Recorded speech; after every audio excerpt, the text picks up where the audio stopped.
Welcome to Periyavittu channel. Income tax for the assessment year 20 to 21 residential status 10th video. இந்த வீடியோல நம்ம பார்க்க போறது இன்சிடென்ட்ஸ் ஆஃப் டாக்ஸேஷன். அதாவது 3 பர்சன்ஸ் நம்ம ரெசிடென்ட்லே ordinarily resident, not ordinarily resident, non resident, OR, NOR, NR இப்படி 3 வகை பார்த்தோம். இவங்க 3 பேருக்கும் எந்தெந்த இன்கம் டாக்ஸபிள் ஆகும், எந்தெந்த இன்கம் டாக்ஸபிள் ஆகாது, எந்தெந்த இன்சிடென்ட்ல உங்களுக்கு இந்த இன்கம் டாக்ஸபிள் அப்படின்னு பாக்குறத இன்சிடென்ட்ஸ் ஆஃப் டாக்ஸேஷன். எந்தெந்த இன்சிடென்ட்ல இந்தியாவுல வாங்குற இன்கம் டாக்ஸபிள் ஆகுமா, இந்தியாவுக்கு வெளியில வாங்குற இன்கம் எப்ப டாக்ஸபிள் ஆகும், out side India, inside India, இதெல்லாம் இந்த இதில் பார்க்க போறோம். அதுக்கு முன்னாடி என்னென்ன ரூல்ஸ் அப்படின்னு பார்த்தோம்னா, received or deemed to be received in India, irrespective of the income being accrued or earned in India or outside India. அப்ப 3 பேருக்கும் taxable. இதுல என்ன சொல்லியிருக்காங்கன்னா, India income received in India அப்படின்னு ஒரு வார்த்தை வந்துருச்சு அப்படின்னாலே அது எங்க சம்பாதிக்கப்பட்டது, எங்கிருந்து வர வேண்டியது, இதெல்லாம் நம்ம பார்க்க வேண்டாம். இந்தியாவுக்குள்ள இருந்து சம்பாதிச்சிருக்கலாம், இந்தியாவுக்கு வெளியில சம்பாதிச்சிருக்கலாம், அதை பத்தி எல்லாம் நம்ம கவலை இல்லை. எங்க ரிசீவ்ட் இன் இந்தியா அப்படின்னு ஒரு வார்த்தை வந்துட்டாலே 3 பேருக்குமே அது டாக்ஸபிள். நான் ரெசிடென்டா இருந்தாலும், என்ஓஆர் இருந்தாலும், ஓஆர் இருந்தாலும் 3 பேருக்குமே டாக்ஸபிள். இந்த ரிசீவ்ட் இன் இந்தியா அப்படின்னு ஒரு வார்த்தை வந்துட்டாலே இதுதான் க்ளூ. ரெண்டாவது என்ன அப்படின்னா, accrued in India, accrued or earned in India, இந்த 2 வார்த்தை வந்தாலும் நமக்கு 3 பேருக்குமே டாக்ஸபிள். அப்ப ரிசீவ் எங்க வேணாலும் பண்ணிருக்கலாம், இந்தியாவுலயும் பண்ணிருக்கலாம், வெளியிலயும் பண்ணிருக்கலாம். இதுக்கு அப்படியே ஆப்போசிட் ஸ்டேட்மெண்ட் இது. இது இந்தியாவுல ரிசீவ் பண்ணியிருந்தாலே டாக்ஸபிள். இதுல இந்தியாவில் அக்ரூட் பண்ணியிருந்தாலோ இல்ல ஏர்ன் பண்ணியிருந்தாலோ அது taxable.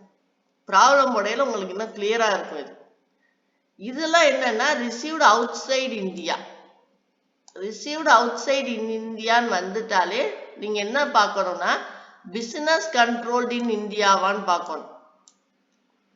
Business controlled in India அப்படின்னா இவங்க 2 பேருக்கும் டாக்ஸபிள், நான் ரெசிடென்ட்க்கு not taxable. Received outside இந்தியான்னு நமக்கு வந்துருச்சு அந்த ப்ராப்ளத்துலனா, அவங்க பிசினஸ் எங்க பண்ணியிருக்காங்கன்னு பார்க்கணும். பிசினஸ்ல இருந்து அந்த இன்கம் இருந்தா அந்த பிசினஸ் கண்ட்ரோல்டு இன் இந்தியானா முதல் 2 பேருக்கு டாக்ஸபிள், 3வது ஆளுக்கு நாட் டாக்ஸபிள். இதுவே ரிசீவ்டு அவுட் சைடு இந்தியால பிசினஸ் கண்ட்ரோல்டு அவுட் சைடு இந்தியான்னு வந்துருச்சு. Business controlled out side India, ரெண்டுமே அவுட் சைடு. அப்ப ஒரு ஆளுக்கு மட்டும்தான் டாக்ஸபிள், இவங்க 2 பேருக்கு நாட் டாக்ஸபிள். அது மாதிரி அடுத்த கேஸ் பாத்தீங்கன்னா, received outside India, received accrued earned எல்லாம் ஒரே தான். Received or accrued or earned outside India from any other source, அதாவது salary, house property, capital gains, இது எல்லாமே வெளியில, எல்லாமே வெளியில, எல்லாம் வெளியிலையும் வரையில டாக்ஸபிள். இது நாட் டாக்ஸபிள், இது நாட் டாக்ஸபிள். இதே மாதிரிதான் ரிசீவ்டும் வெளியில, அந்த வருமானத்துக்கான மூலமும் வெளியில அப்படிங்கல ஃபர்ஸ்ட் உள்ளவருக்கு டாக்ஸபிள். பொதுவாகவே இந்த ஆர்டினரி ரெசிடென்ட்டுக்கு எல்லாமே டாக்ஸபிள். எதுவும் தெரியுதோ இல்லையோ இந்த காலத்துல எல்லாமே டாக்ஸபிள் போட்டுருங்க, ஒன்றும் ப்ராப்ளமே கிடையாது. இது 2 நாட் டாக்ஸபிள். இந்த இவருக்கு in India business controlled in India taxable. இவருக்கு அந்த பிசினஸ் கண்ட்ரோல்டு இன் இந்தியான்னு வந்தா கூட நாட் டாக்ஸபிள் தான். அதை புரிஞ்சுக்கணும். இவருக்கு received in India, earned in India ரெண்டும் தான் டாக்ஸபிள், மற்றது எல்லாமே நாட் டாக்ஸபிள். இவருக்கு இது 2ம் டாக்ஸபிள். ஆனா இதுல பிசினஸ் கண்ட்ரோல்டு இன் இந்தியான்னு ஒரு வார்த்தை வர்றதுனால இது டாக்ஸபிள், மத்த 3 நாட் டாக்ஸபிள். இவரை பொறுத்த வரைக்கும் எல்லாமே டாக்ஸபிள். இந்த 4வது இருக்கு பாத்தீங்களா, received or accrued outside India during the years preceding the previous year and remitted to India. இதுவும் ரிசீவ்ட் அவுட் சைடு இந்தியா தான். அவுட் சைடு இந்தியால ஏர்ன் பண்ணாங்க. ஆனா எப்ப? Preceding the previous year. இந்த ப்ரீவியஸ் இயர்ல ஏர்ன் பண்ணது கிடையாது, அதுக்கு முன்னாடியே ஏர்ன் பண்ணத ப்ரீவியஸ் இயர்ல கொண்டாந்து ரெமிட் பண்ணியிருந்தால் அது 3 பேருக்குமே நாட் டாக்ஸபிள். இது ஒண்ணுதான் ஆர்டினரி ரெசிடென்ட்டுக்கு நாட் டாக்ஸபிள். அதாவது பாஸ்ட் டாக்ஸ்ட் இன்கம் அப்படின்னு பேர் இருக்கு. பாஸ்ட்ல டாக்ஸ் அன்டாக்ஸ்ட் இன்கம், பாஸ்ட்ல இவங்க டாக்ஸ்ல இந்த இன்கம் காட்டல, ஆனா ஏர்ன்ட் அவுட் சைடு இந்தியா.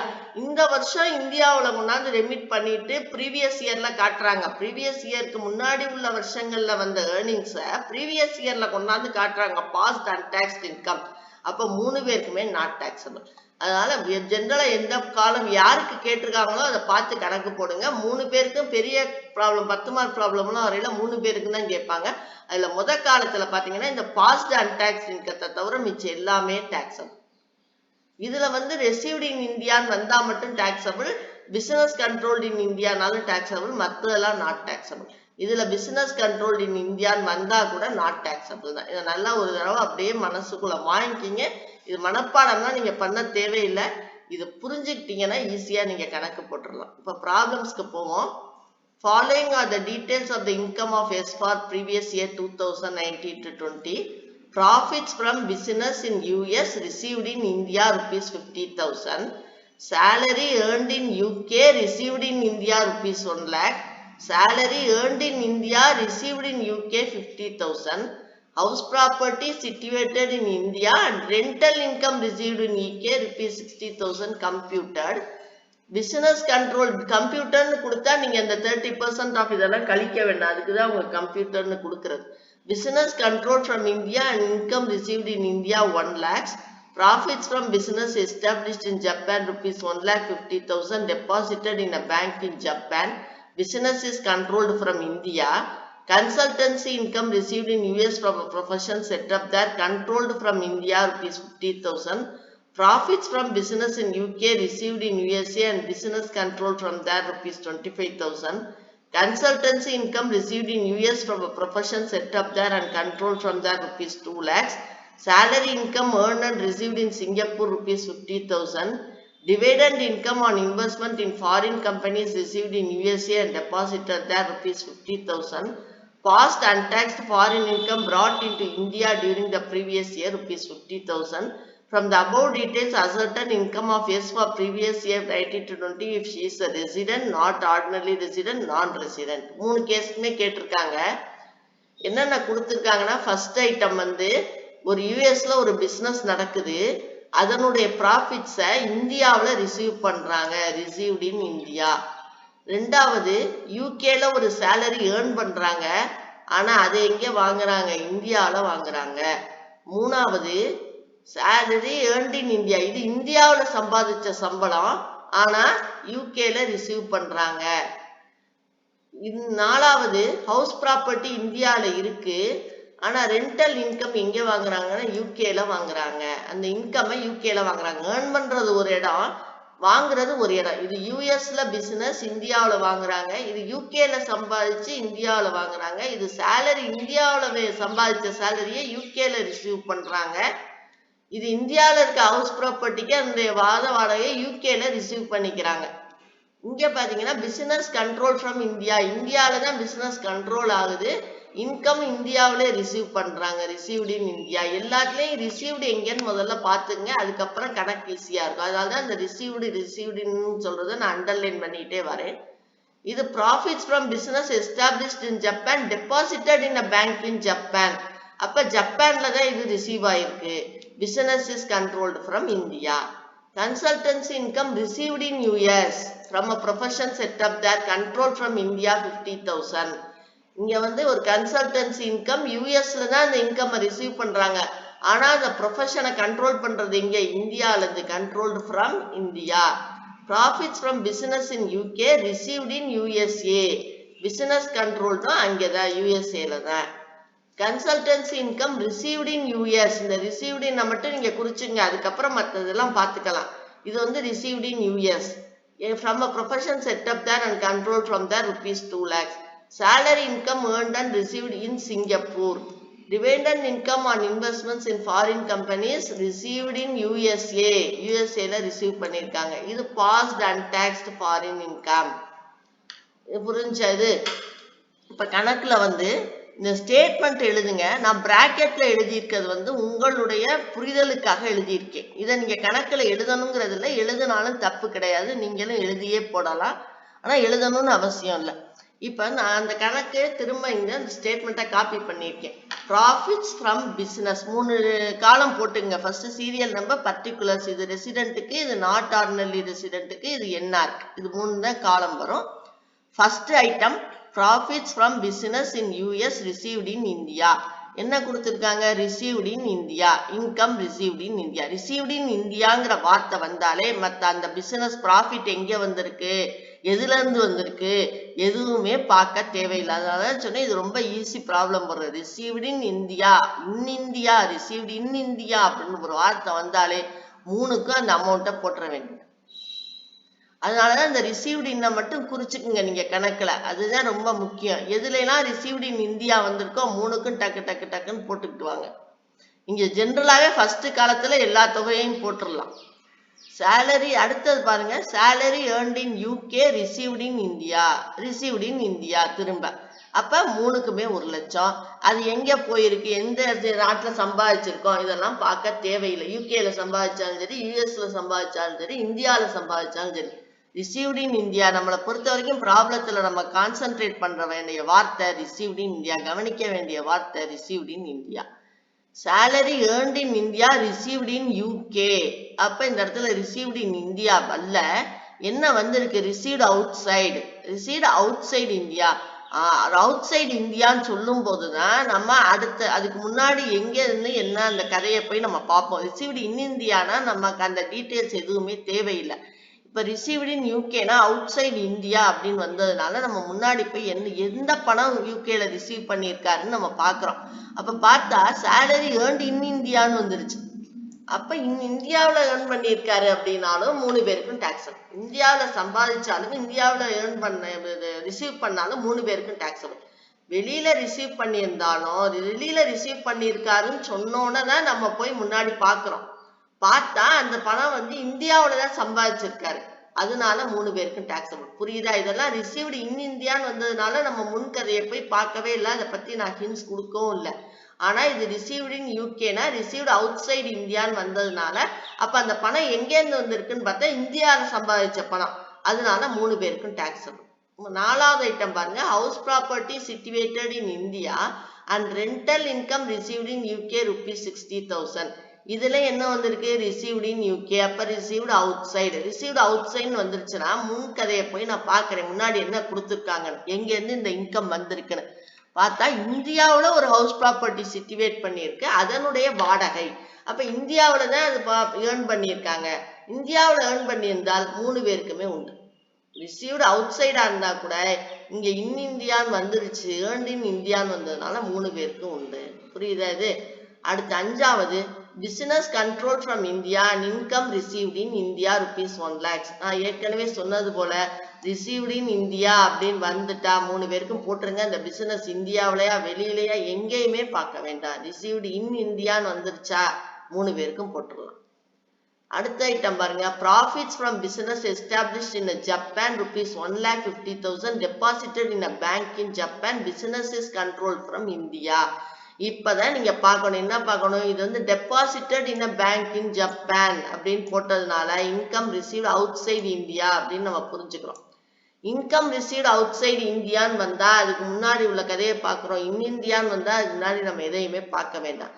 அப்ப பார்த்தா பிசினஸ் ஜப்பான்ல இருக்கு, but the business is control, business ஜப்பான்ல இருக்கு, ஆனா அதனுடைய கண்ட்ரோல் எங்க இருக்குன்னு நம்ம பார்க்கணும். பிசினஸ்னாலே கண்ட்ரோல் கொடுத்துருப்பாங்க, அந்த கண்ட்ரோல் இந்தியால இருக்கு. அப்ப இவங்க 2 பேருக்கும் டாக்ஸபிள், இவருக்கு நாட் டாக்ஸபிள்.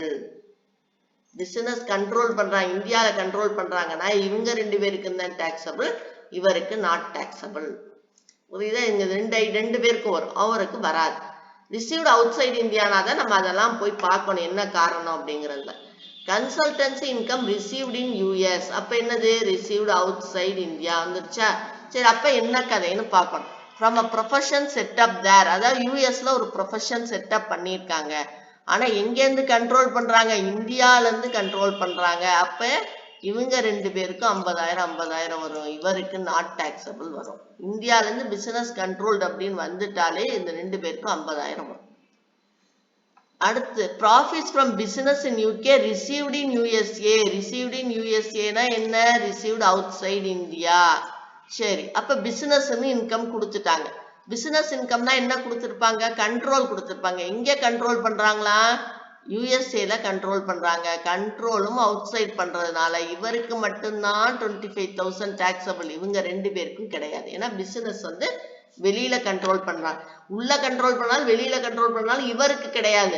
ஆனா இவருக்கு பிசினஸ் உள்ள கண்ட்ரோல் பண்ணா உண்டு, பிசினஸ் வெளியில இருந்து கண்ட்ரோல் பண்ணோம்னா கிடையாது. அதனால இது not taxable.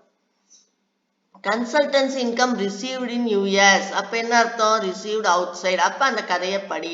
From a profession set up there, யூஎஸ்ல ஒரு ப்ரொஃபஷன் எங்கேருந்து கண்ட்ரோல் பண்றாங்க? யூஎஸ்ல இருந்தே கண்ட்ரோல் பண்றாங்க. அப்ப இவருக்கு மட்டும்தான் வரும், இவங்க 2 பேருக்கும் வராது. அடுத்த salary income earned and received in Singapore, அப்ப என்ன received in Singaporeனா received outside. அப்ப அந்த கதை என்ன? இன்கம் எங்கே ஏர்ன் பண்ணிருக்காங்க? அதுவும் சிங்கப்பூர்லயே ஏர்ன் பண்ணிருக்காங்க. ரெண்டுமே அவுட் சைடு. அப்ப ஆளுக்கு மட்டும் வரும், அவங்க 2 பேருக்கும் வராது. அவருக்கு எல்லாமே வரும். ஃபாஸ்ட் அன்டாக்ஸ் இன்கம் ஒண்ணுதான் வராது, மற்றதெல்லாம் வரும். அதனால கண்ணை மூடி காலத்துல கொடுத்துருக்க அமௌண்ட்டை போட்டு நீங்க ஒண்ணுமே உங்களுக்கு புரியலைன்னா கூட கொடுத்துருக்க காலத்துல காலத்துல எல்லா அமௌண்ட்டையும் போட்டுட்டு இந்த பாஸ்ட் அன்டாக்ஸ்ட் இன்கம் வர்றது மட்டும் நாட் டாக்ஸபிள் போட்டு கூட்டி போட்டீங்கன்னா அந்த தொகை வந்துடும். அது மாதிரி இவருக்கு வந்து ரிசீவ்டு இன் இந்தியாவை தவிர மற்றதெல்லாம் நாட் டாக்ஸபிள் தான் நான் ரெசிடென்ட்டுக்கு. அடுத்து பாருங்க, dividend income on investments in foreign companies received in USA, received அவுட் சைடுன்னு போட்டாங்க. அப்ப என்ன வருமானம்? Dividend income on investment in foreign companies அப்படின்னு போட்டாங்க. அப்ப income earned outside India, inside India கிடையாது. அது எங்க டெபாசிட் பண்ணியிருக்காங்கிறது நமக்கு தேவையில்லை, எங்க ரிசீவ் பண்ணியிருக்காங்கிறது தான் நமக்கு தேவை.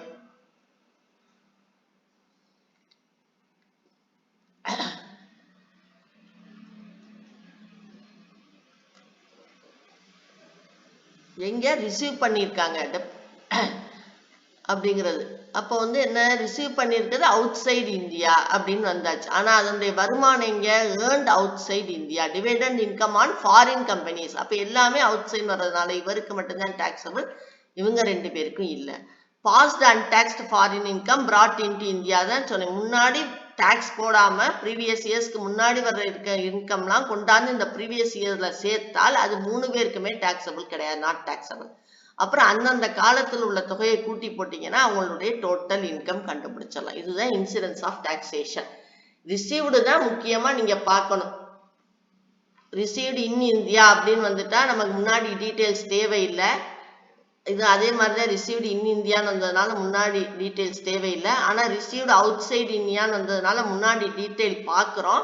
ஆனா அது எங்கேருந்து வந்திருக்குன்னா இந்தியாவில தான் இந்த சேலரி ஏர்ன் பண்ணியிருக்காங்க. இந்தியாவில் ஏர்ன் பண்ணதுனால ஏர்ன்டின்னு வந்தாலும் 3 பேருக்கும் வரும். அது மாதிரி இதுவும் ரிசீவ்டு அவுட் சைடு. ஆனால் ரிசீவ்டு அவுட் சைடுனா அந்த ஹவுஸ் ப்ராப்பர்ட்டி எங்கே இருக்குன்னு பார்த்தா இன் இந்தியாவில் இருக்கு. இன் இந்தியான்னு வந்தாலே 3 பேருக்குமே வரும். அது மாதிரி இன்கம் ரிசீவ்டு இன் இந்தியா தான். அதனால அந்த பிசினஸ் கண்ட்ரோல் ஃப்ரம் இந்தியாங்கிறது இங்கே நமக்கு தேவையில்லாத வார்த்தை. ரிசீவ்டு இன் இந்தியான்னு வந்துட்டாலே 3 பேருக்குமே வந்துடும்.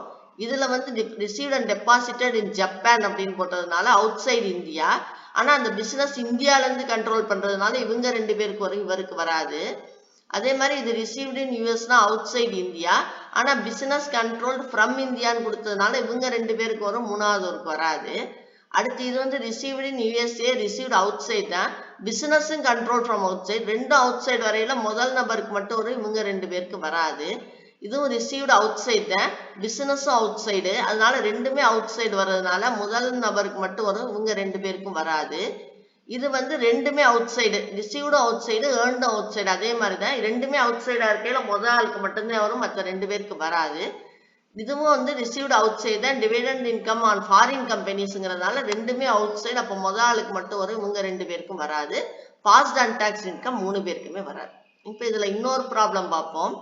Following are the incomes of R for previous year 2019 to 20. Profit from business in Bangalore rupees 10,000. Income accrued in India but received in Japan rupees 4,000. Profit from business in Canada but received in India rupees 5,000. Income from house property in Karachi received in Bombay rupees 4,000. Profit from business established in England and deposited there, the business being controlled from India rupees 20,000. Income from house property in America and deposited there rupees 2,000. Past untaxed income brought into India during previous year rupees 10,000. Compute the total income of R if he is a resident, not ordinary resident, non-resident. First item, Bangalore உள்ள business profit கிடைக்குது rupees 10,000. Income accrued in India but received in Japan 4,000. ஜப்பான்ல வாங்குறாரு, ஆனா இந்தியாவுல சம்பாதிச்ச பணம். இது பெங்களூர்ல உள்ள பிசினஸ்ல சம்பாதிச்ச பணம். Profit from business in Canada, கனடால உள்ள பிசினஸ்ல கிடைச்ச லாபம். பட் ரிசீவ்ட் இன் இந்தியா 5,000, ஆனா இந்தியாவுல வாங்குறாரு அந்த லாபத்தை. நாலாவது income from house property in Karachi, கராச்சியில இருக்க ஹவுஸ் ப்ராப்பர்ட்டியில வர்ற வாடகையை பாம்பேல ரிசீவ் பண்ணிக்கிறாரு 4,000 ரூபாய். Profit from business established in England and deposited there, இங்கிலாந்துல ஒரு பிசினஸ் நடக்குது, அதுல வர்ற லாபத்தை வாங்கி அங்கே டெபாசிட் பண்றாரு, ஆனா அந்த பிசினஸை இந்தியால இருந்து கண்ட்ரோல் பண்றாங்க, அந்த தொகை வந்து 20,000 ரூபாய். Income from house property in America, அமெரிக்கால ஒரு வீடு இருக்கு, அதுல இருந்து வர்ற வாடகையை அங்கே டெபாசிட் பண்றாங்க 2,000 ரூபாய். Past untaxed income, previous இயர்ஸ்க்கு முந்தைய வருஷங்கள்ல வரியிடாத அந்த இன்கத்தை கொண்டாந்து இந்த வருஷத்துல நுழைக்கிறாங்க, அது 10,000. 3 பேருக்குமே பார்க்க சொல்லியிருக்காங்க.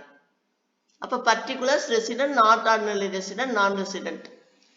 ஃபர்ஸ்ட் ஐட்டம் என்ன? Profits from business in Bangalore, பெங்களூர்ல உள்ள இதுல அப்ப ரிசீவ்ட் இன் இந்தியான்னு அர்த்தம். ஒண்ணு கொடுக்கலைன்னா இது பெங்களூர்ல தானே பிசினஸ், அதனால அங்கே வாங்குறாரு, அப்ப 3 பேருக்குமே 10,000. ரெண்டாவது item income accrued in India but received in Japan. நம்ம ரிசீவ்டத்தை முதல்ல பார்ப்போம் சொன்னேன். அப்ப ரிசீவ்ட் அவுட் சைட், ரிசீவ்ட் அவுட் சைட்னா போய் அந்த சம்பாத்தியம் எங்கேருந்து வருதுன்னு பார்க்குறேன், அது இந்தியாவில். இன்கம் அக்ரூட் இன் இந்தியா, இந்தியாவில் பெற வேண்டிய வருமானம், அதனால இந்தியாவில் வரப்பட்டதுனால இது 3 பேருக்குமே வரும். வெளியில வாங்கியிருந்தால் கூட இது அவுட் சைட்னா கூட இது இன்சைட்னு வர்றதுனால 3 பேருக்குமே வரும். Profit from business in Canada but received in India, received இன் இந்தியான்னு வந்துருச்சு, அதனால வேற எதையுமே பார்க்க வேண்டாம், 3 பேருக்குமே 5,000. எங்க ரிசீவ்ட் இன் இந்தியான்னு வந்திருக்கோ அது எதுவுமே பார்க்க வேண்டாம். ஆனா ரெண்டாவது ஐட்டம் பாத்தீங்கன்னா ரிசீவ்ட் அவுட் சைட் இந்தியா, ஆனா அந்த சம்பாத்தியம் எங்கேருந்து வந்துச்சுன்னா இந்தியால இருந்து வந்ததுனால 3 பேருக்குமே வரும். நாலாவது income from house property in Karachi received in Bombay, அப்ப received in India. Received in இந்தியாங்கிறதுனால அந்த ஹவுஸ் ப்ராப்பர்ட்டி எங்கே இருக்குங்கிறதெல்லாம் நமக்கு தேவையே இல்லை, 3 பேருக்குமே 4,000. இது profit from business established in England and deposited there, அப்ப ரிசீவ்ட் அவுட் சைட்னு அர்த்தம். ஆனா பிசினஸ் எங்க? கண்ட்ரோல்டு ஃப்ரம் இந்தியா, இந்தியால கண்ட்ரோல் பண்றாங்க, ஆனா வெளியில வாங்குறாங்க.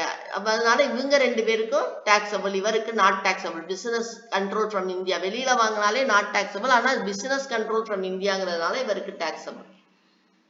இதுல வந்து income from house property in America and deposited there, அப்ப ரெண்டுமே வெளியில அமெரிக்காவில் உள்ள வீட்டுல தான். இன்கம் ரிசீவ்ட் அவுட் சைடு, அப்ப என்ன வருமானம்? அமெரிக்காவில் உள்ள வீட்டு வருமானம், அப்ப அங்க உள்ள வீடு, அதனால ரெண்டுமே அவுட் சைடு, அதனால இவருக்கு மட்டும்தான் வரும், இவங்க 2 பேருக்கும் நாட் டாக்ஸபிள். ரெண்டுமே வெளியில அப்படிங்கிற ஃபர்ஸ்ட் உள்ள ஆளுக்கு எல்லாமே வரும், இவருக்கு நாட் டாக்ஸபிள், இவருக்கு நாட் டாக்ஸபிள்.